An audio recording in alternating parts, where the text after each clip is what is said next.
Hello and welcome back to Read Becca. So hopefully this is going to be a quick one. I'm very, very tired. It's been an exhausting day, an exhausting week. I literally don't remember the first half of the week. I don't think there was anything terribly memorable to it, but yeah, it just has been a real long one. So I did go to the book sale today, and that was a whole saga. So let's start with books first, actually. So what I finished this week, I finished up on audio Beowulf, a new translation. I think my thoughts stayed pretty well the same as I had last week since I finished it, and really that's down to I thought the translation was fine. This is the new translation by Dahvana Headley, and it's also known as Beowulf because one of the opening line is translated as bro, and it's in very kind of updated vernacular. So I thought that worked much better than I expected it to. I didn't have any problems with it, and it almost comes across as spoken word. I think I said that last time around. I did listen to it on the official audio. There's also an audio that was done by a bunch of like actors and famous people, and I want to go through and actually listen to it that way as well. It's only about 4 hours, 3.5 hours, so I think that will be good. But listening to the official audio, you get about a half-hour introduction where Dahvana Headley talks through her process in making the decisions she did and why it's so ridiculous to think of doing a literal translation of this work. And that's something that people were critical about and kind of pushed back on her plans to do this. And so, that's her answer to it. So I found that really interesting and very helpful to start with. So liked that quite a bit. I kind of need to go back as well and check out one of the more traditional translations and see how it compares up. One of the things I think she did very well is that this is meant to be a kind of feminist translation. So I think this did a very good job of getting across the kind of hollowness of that sort of warrior focused and masculinity that was going on there, the beer hall mentality. And I think that was done very effectively. So liked it quite a bit. Other than that, in one day I read Finna by Nino, Cipri, and I liked this. I enjoyed it. I found it entertaining, but I don't feel like it was up to the same level as other things on the Hugo shortlist, because I read this because it's the last thing I think I have to read in the novella category. And this is all about Ava and Jules, who are a couple that just went through a breakup, and they work together as well at this IKEA knockoff, Leidenworld. And Leidenworld, their layout is such that it encourages the growth of wormholes. And so an old lady wanders into a wormhole to an alternate dimension, alternate universe, and so they, as the lowest ranking employees, are sent off through the wormhole to go find her. And the Finna is actually the device that they take with them to locate, basically, to find what they're looking for. So we never really get any description of how that works. And when I think of like alternate universes, I think of or multiverse theory, I think of universes that are very similar to ours with just slight differences. And these are not that. These are really different, really weird universes that just have a few similarities. And so if you like really weird universe jumping, this will be very fun. But I think that was fun and entertaining, but there wasn't too much to it other than the IKEA gimmick, which for me it was done a lot better in Horror Store by Grady Hendrix. So I've seen it done before, and maybe that's why it wasn't so interesting to me or well done to me. It was fine, but not amazing. And then beyond that was that Jules is a non-binary character, so we're seeing kind of something that I haven't seen really in the mainstream before, where we have a queer couple who are going through a breakup, and we have people outside of their relationship seeing that. We have outside the relationship kind of dealing with navigating the fact that Jules is non-binary, just in day-to-day ways, and I haven't seen that a ton in speculative fiction. So, you know, things like misgendering or avoiding pronoun use, things like that come up. They're not a major part of this by any means, and I don't think it tackles that in enough depth for it to really merit going on in the word shortlist for that element, if that's why it is. So I don't really understand why people loved it enough to vote for it, but apparently people did. I just found it a fun read.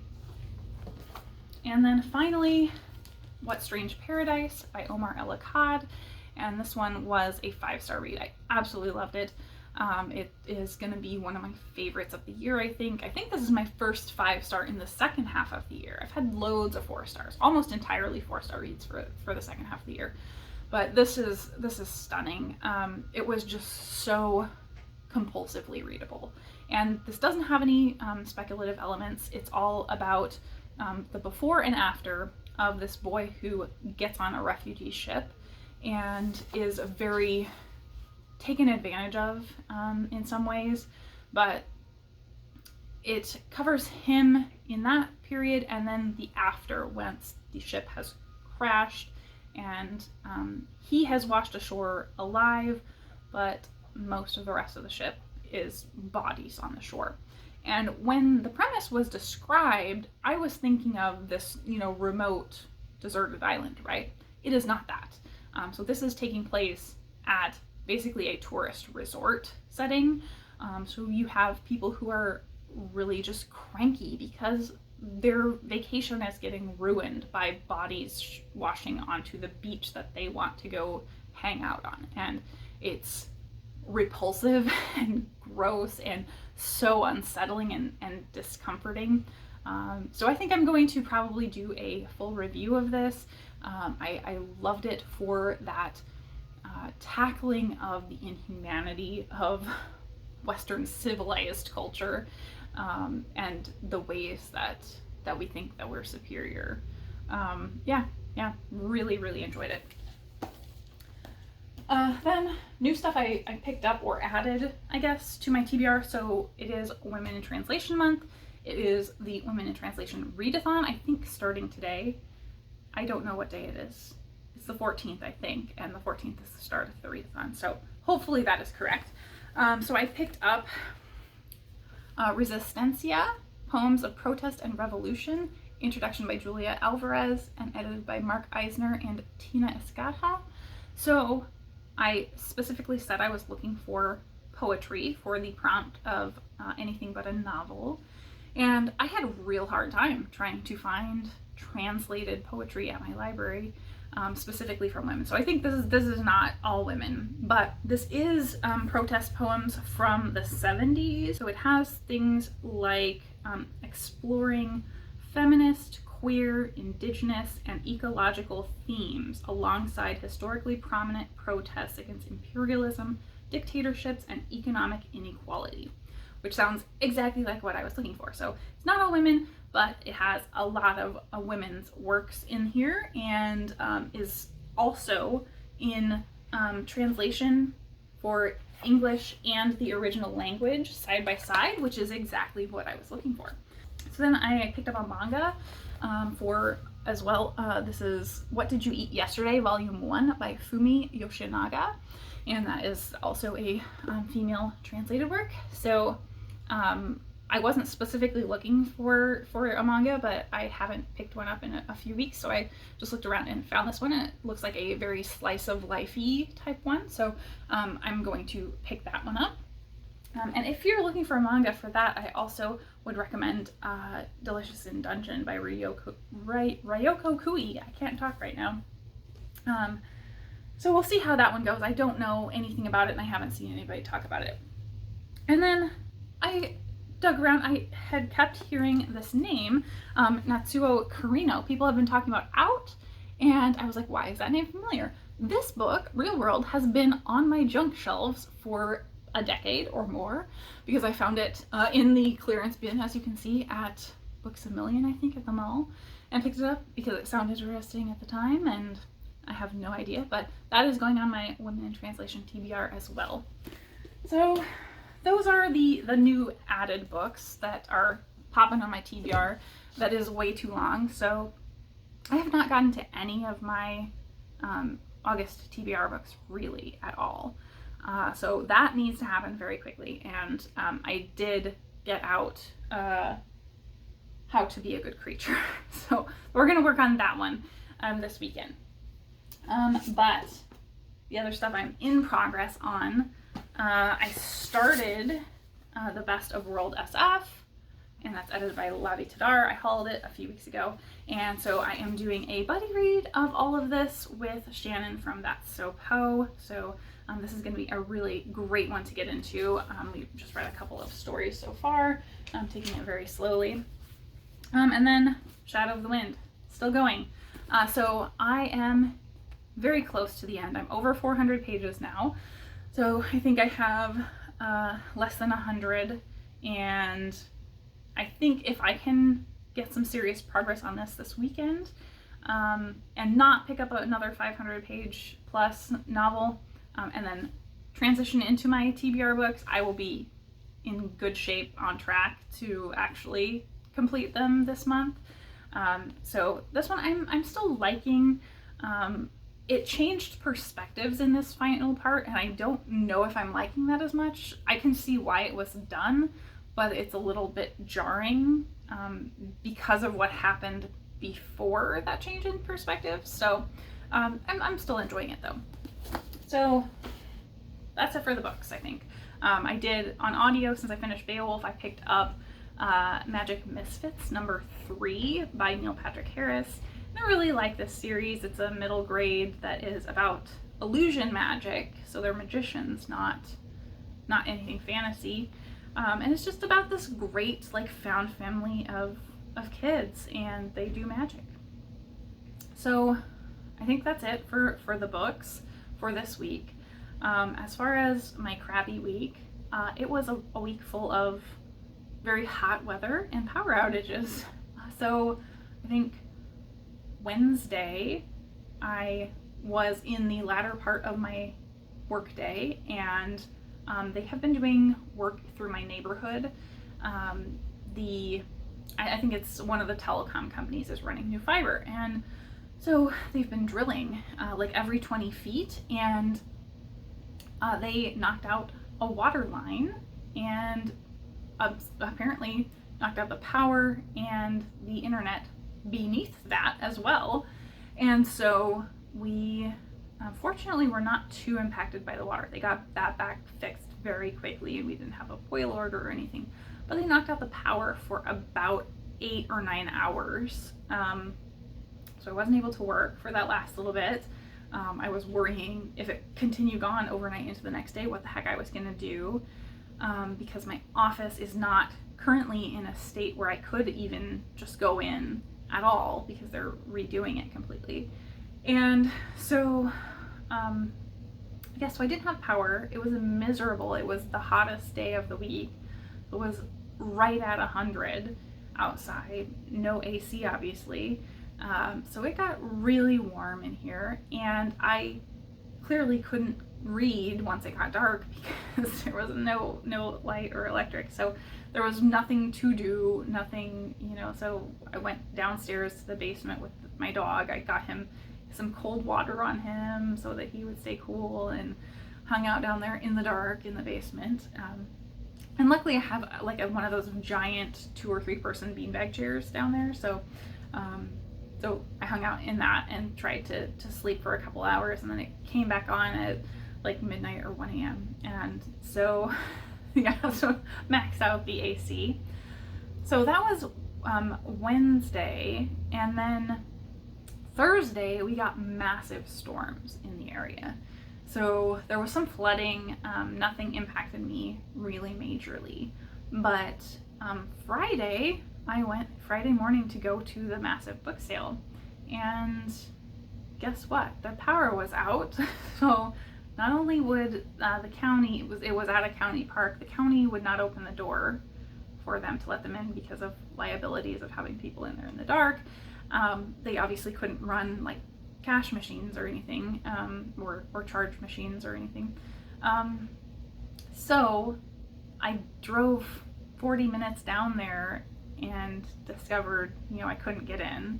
So I kind of futzed around a little bit to see what was going on, and we found out there was a tree down, so it was not going to be a quick fix. So, I drove my way back up and stopped about halfway at a really, like, one of the really upscale grocery stores. It's a chain that is like my normal grocery store, but that location is just really fancy. So they have, instead of having like a Starbucks inside the grocery store, they have one of the really nice local coffee chains here. So I got a nice iced mocha in there, and then got some sushi, and kind of hung out and kept an eye on if the sale had posted anything, because I was going to turn around from that halfway point, and no. So they didn't get power back until like 5 p.m. and by that time they had canceled for the day. So that ended up being almost 3 hours out of my day there. And then the food just went off. And then I had to take my foster cat to the vet, and it turned out being another crappy situation with the vet where they didn't tell me anything again.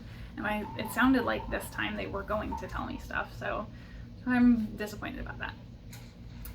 So my day felt wasted. I was so hot because obviously it was really hot out there when I was wandering around trying to figure out what was going on at the book sale.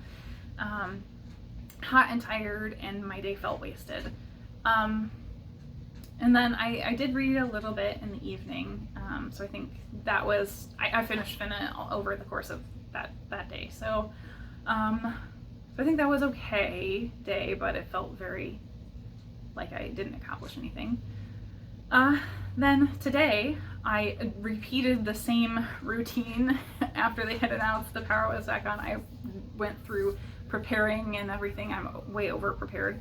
Had multiple bottles of water ready, and insulated mug and everything, and snacks and stuff for when I was worn out coming out of the book fair, but made it there, went through the long drive and got there, and it ended up being good but not amazing, because they actually increased the prices quite a bit. So well, not quite a bit, it was double. It was exactly double. So for mass markets it was $1 instead of 50 cents, and for trades it was $2 instead of $1.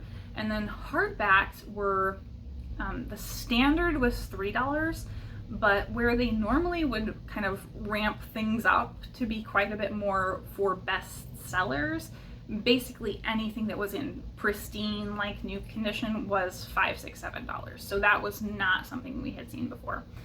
So it was a lot more than it had been previously, but I still got a ridiculous amount of stuff. I got 50 books, and I spent $94. So that's a pretty decent amount. More than I usually would, but I'm okay with it. That's not going to break the bank for me at all. So I will go through that haul whenever I can get through it. I did, over my course of last week, maybe this is what I did the first half of last week, I did get through doing my entire shelf tour. So I have 2 hours of shelf tour video to try and edit. I did get a tour of basically all of my shelves except for my favorite shelf here, as one video, and just kind of ran through those. And then the favorite shelf I really kind of went through slowly and took off most of the things to show them. So yeah, so it's going to be a lot of footage, but I have it. Well, we'll get there eventually, and then once we're through that, we'll get to the book haul from the book sale this weekend. So that was my extremely exhausting weekend, and checking out took an hour. So it was 40 minutes each way, an hour to an hour and a half of wandering through the actual books, and then kind of futzing around deciding whether or not to wait and get in line, but the line was crazy. So it just did not get any better. So was an hour wait in the line to get out. So my whole morning, it was like half a day. So I was planning on doing 2 trips down there, and I did end up doing 2 trips down there, but one of them was not able to get in, and the second one I think I did more than enough. So I'm not going to go back tomorrow, even though it's half price day. So I'm done for this particular sale, thank goodness. And I got a lot of really good stuff, so I'm very happy with that. So what else? I don't think there's anything else that I have to recommend this week, not that I can remember. I haven't hardly been watching any booktube or anything else because I didn't have power for a day, so I'm behind on everything. In other watching stuff, I am still working my way through Veronica Mars, and I think I'm right at the end of season 2. I'm still working on Bob's Burgers, and I got into season 7. There is a literal fever dream, but it seems like season 7 is like a lot of fever dreamy stuff, and so there's a lot of singing as well now. So it's like every episode there's some singing. So I'm still enjoying that one as well. And then I'm a huge fan of Glow Up. May not seem intuitive, but I really enjoy that show. So season 3 of that came out on Netflix, and I binged all the way through it last weekend, I think. So I think that's all that I've been watching. I think that's just about it. I gotta go return some books to the library. So thank you so much for watching.